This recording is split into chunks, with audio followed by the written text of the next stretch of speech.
প্রথমত আমি যখন সরকারের অংশ ছিলাম তারও আমি পদত্যাগ করার 2 মাস পরে চুক্তিটা হয়েছে। আমার ওই সরকারের দিক থেকে জানার তো আসলে সুযোগ নেই। এবং আমি যতদূর জানি যে ইভেন যখন আমরা এই বিষয়গুলো নিয়ে আলাপ করেছি যে স্টেক হোল্ডার হিসেবে আমাদের সাথে তো ডিসকাশন হওয়া উচিত ছিল, তখন আমরা সবার থেকেই একই ধরনের মানে যারা ডিসকাশনে ছিল একই ধরনের রেসপন্স পেয়েছি যে চুক্তি হওয়ার আগ পর্যন্ত তারা এটাকে নন ডিসক্লোজার রাখতে চেয়েছেন এবং অনেক স্টেক হোল্ডারের সাথেই হয়তো আলোচনা হয় নাই।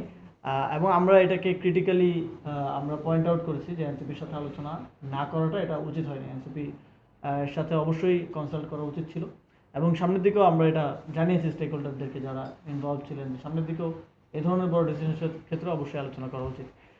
এবং অনেকেই এটা ইল পলিটিক্যাল ইন্টেনশন থেকে এনসিপিকে দায় দেওয়ার চেষ্টা করে যে এনসিপি করছে এনসিপি, বাট আমরা স্পষ্টভাবেই বলছি, একটু আগে তারা মিটিং করে গেছেন, এখন তো আমরা মিডিয়ার সামনে মিথ্যা বলতে পারবো না, কারণ তারা গিয়ে তো দেখবেন যে আমরা মিডিয়ার সামনে কি বলছি, যে আমাদের সাথে আলোচনা হয় না এটা নিয়ে এর আগে। এবং আমার মনে হয় যে এই চুক্তি নিয়ে অনেক অ্যাওয়ারনেসের প্রয়োজন আছে আমাদের মধ্যে। এবং ইতিমধ্যে আমাদের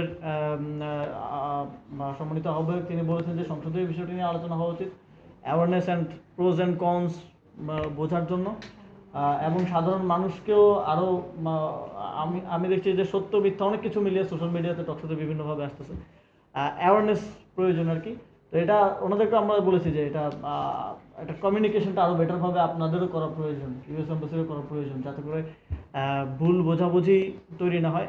তবে কিছু বিষয়ে আমরা ক্রিটিক্যাল অবশ্যই, এবং সেগুলো আমরা ইন ডিটেইলস তাদের সাথে ডিসকাস করেছি।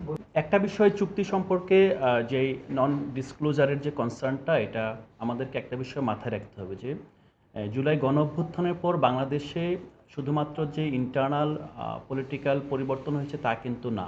বাংলাদেশের যে ইন্টারন্যাশনাল স্টেক হোল্ডার্স, বিশেষ করে আমাদের নেইবারিং কান্ট্রি, যারা এখন পর্যন্ত গণ অভ্যুত্থানকে স্বীকৃতি দেয় নাই এবং যারা এখন পর্যন্ত আমাদের পলাতক আসামিদেরকে নিয়ে বাংলাদেশকে ডিস্টেবল করার চেষ্টা করছে, তো সেই বিষয়টা কিন্তু আমাদেরকে মাথায় রাখতে হয়। এখন বাংলাদেশ সামনের দিকে এগিয়ে যাক, এটা যদি আপনি একেবারে বাংলাদেশের নাগরিক হিসেবে চিন্তা করেন, আপনারা দেখবেন যে ইন্ডিয়া চায় না কোনোভাবেই আওয়ামী লীগবিহীন অথবা ইন্ডিয়ার কর্তৃত্ববিহীন এই সেটেলমেন্টটা এগিয়ে যাক।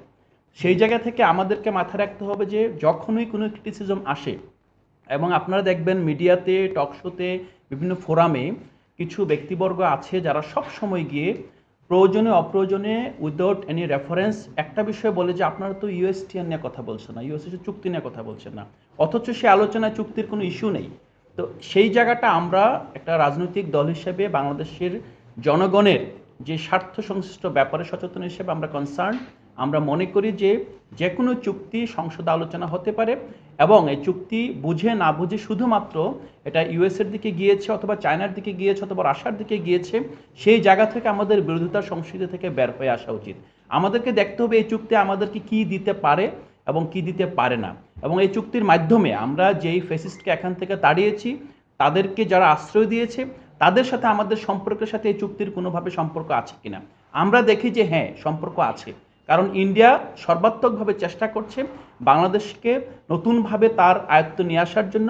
সেক্ষেত্রে বাংলাদেশ যদি চায়নার সাথে যায় ইন্ডিয়ার কনসার্ন, আমেরিকার সাথে গেলেও ইন্ডিয়ার কনসার্ন, আপনারা খেয়াল করে দেখবেন। অথচ চায়না এবং আমেরিকা কিন্তু সারা বিশ্বে এই যে ট্রেড ওয়ার বলেন অথবা ট্যারিফ ওয়ার বলেন, এগুলো কিন্তু মূলত চায়না এবং আমেরিকার মধ্যকার ইস্যু। কিন্তু আপনি যখন বাংলাদেশি হিসেবে চায়না যাবেন, ইন্ডিয়ার গাত্রদাহ, আবার ইউএসএতে যাবেন, ইন্ডিয়ার গাত্রদাহ, তাহলে এই প্রেক্ষিতে আমাদেরকে একটা প্র্যাগমেটিক, একটা রেশনাল সম্পর্ক নির্মাণ ছাড়া বাংলাদেশকে এগিয়ে নিয়ে যাওয়ার কোনো আমরা বিকল্প দেখি না।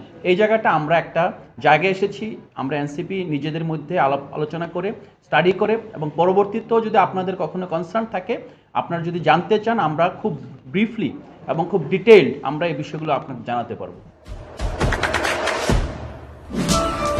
দেশে দেশে সবার সাথে দ্য নিউজ।